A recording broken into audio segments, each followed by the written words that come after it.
Hello, my name is Patrick. The eggs for the hatchery at the Science Festival are collected at Monrepos.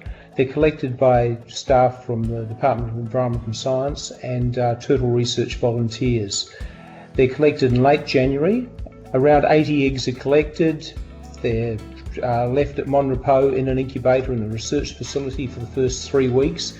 That allows the developing embryos to be sufficiently robust to be transported back to Brisbane, where incubation continues in a dry collection room on level 6. So this event is planned so the eggs will actually hatch out during the Science Festival, and to do that we have to incubate them for a set time frame at exactly 29.9 degrees. So I monitor the incubator each day just to make sure that temperature is stable, and generally the eggs hatch out a day or two before the festival, and we have eggs following up hatching out throughout the festival.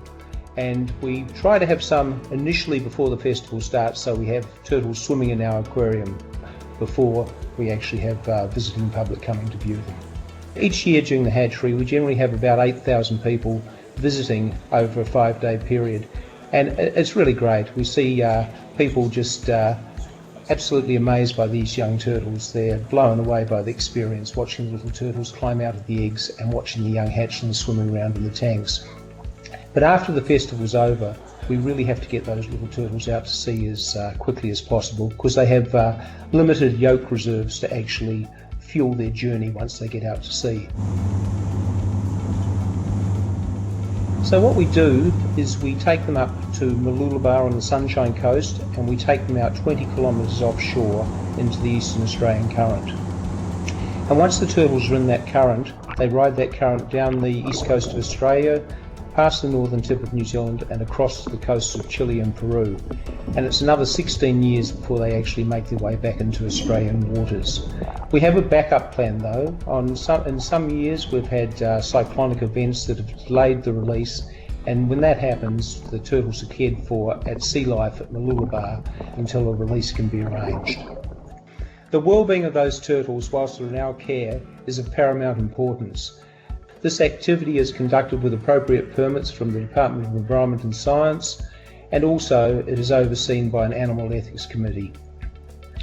But once the turtles are actually back at sea, they face many problems. It's estimated that only 1 in 1,000 turtles actually reaches sexual maturity. There are all sorts of issues to contend with. They face natural predation, they are caught on long lines, tangled in fishing nets. But one of the major problems for the little loggerhead turtles as they complete that journey down the Eastern Australian coast and out in the open ocean is the ingestion of small fragments of plastic. And these are not the soft plastics like plastic bags and such. For the young turtles, it's hard plastics, the sort of plastics that are little pieces of broken down bottle tops and the like. These are eaten by the turtles, which are naturally geared to eat macroplankton, and they cause gut blockages and ultimately death for many turtles. It's very important that we reduce the amount of plastic going into the oceans, actually prevent any plastic going into the ocean at all. It's detrimental to the little turtles, especially the little loggerheads travelling down the Eastern Australian Current. It's also particularly hazardous to the tube-nosed seabirds like albatrosses and petrels.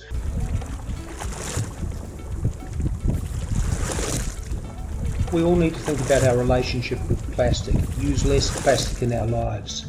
We need to reduce our use. Where we have to discard plastic, discard it in a responsible manner so it doesn't end up in the ocean, and avoid buying products with excess plastic wrapping.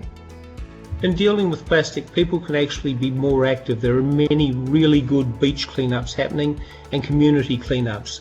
It's possible to get involved in things like Clean Up Australia Day or events organised by the local council. So people should look for these events and take an active role in reducing the amount of plastic out there in the environment. So that's the story of the turtles, and we hope to see you at the World Science Festival Brisbane.